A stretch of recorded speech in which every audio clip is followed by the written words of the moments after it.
I think that if there's one subject that I know in this world enough to help others with, it's dealing with and gaining control of digestive problems.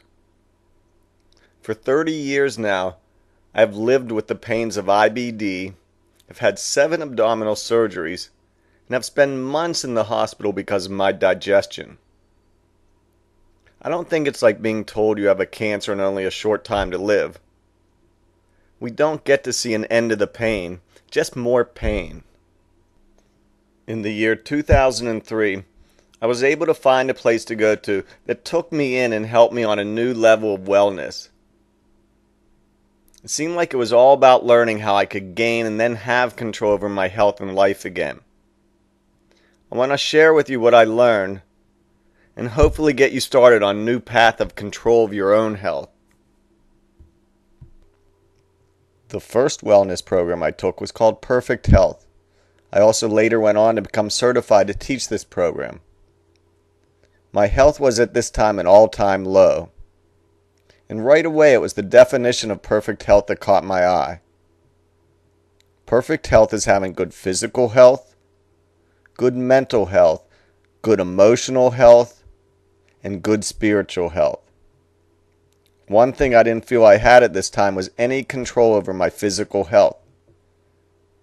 But I thought my mind, my emotions, and some kind of spiritual awareness was something I could achieve. If I could just increase these 3, I could be 75% of the way to perfect health.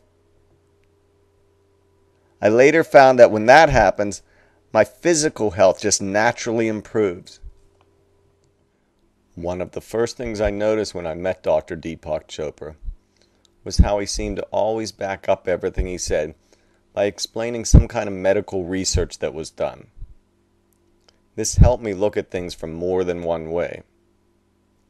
He talked about Heraclitus, an ancient philosopher, who said our bodies are like rivers and that we can never step in the same place twice. He explained how the cells in our bodies were always dying off and being replaced by new cells. To me, it seemed like he kept repeating how every 5 days, the lining of our stomach and small intestine had brand new cells. Having this disease in my gut, I had trouble believing that, and I interrupted him, needing to know how that could be possible. Dr. Chopra answered by asking me to pretend I have a wall in my yard that fell down. If I rebuild the wall in the exact same way, same drainage, same stones, what's going to happen to that wall? I said it was going to fall down again. And then he said, what would happen if I rebuild the wall with better drainage in a stronger way? He told me my body is like the wall, and I had to figure out whatever way I kept rebuilding my body wasn't working. I had to rebuild it in a new way. Not just by one action, but by many new positive ways. Just by changing your view of something, you will also change the physical things that go along with it. Every action we make and every thought we have creates some kind of chemical change in our body. For example, let's pretend that 2 guys were walking down the street and a big dog comes running towards them. The first guy does not like dogs.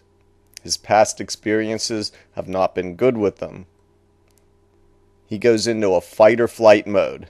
His blood rushes to his muscles. His heart rate goes up and his blood pressure rises. His digestion and immune system weaken. Now the second guy has a big dog and he's grown up around big dogs. He's excited and happy to see this dog coming at him. The chemical release in his body is opposite. It strengthens his immune system and digestion, along with a whole bunch of other positive reactions. It's the same action, but there's 2 different realities. Another way to have all these positive chemicals released in your body is through a simple breath awareness meditation. Close your eyes, and as you begin to relax, gently bring your focus in towards your breathing. Don't try to control your breath in any way.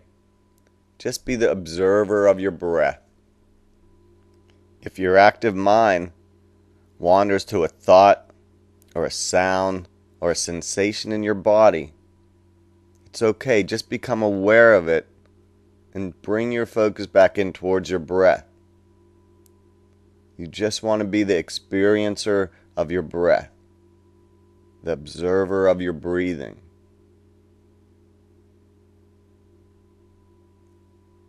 I'll tell you when it's time to open up your eyes.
Now start to move your fingers around a little bit.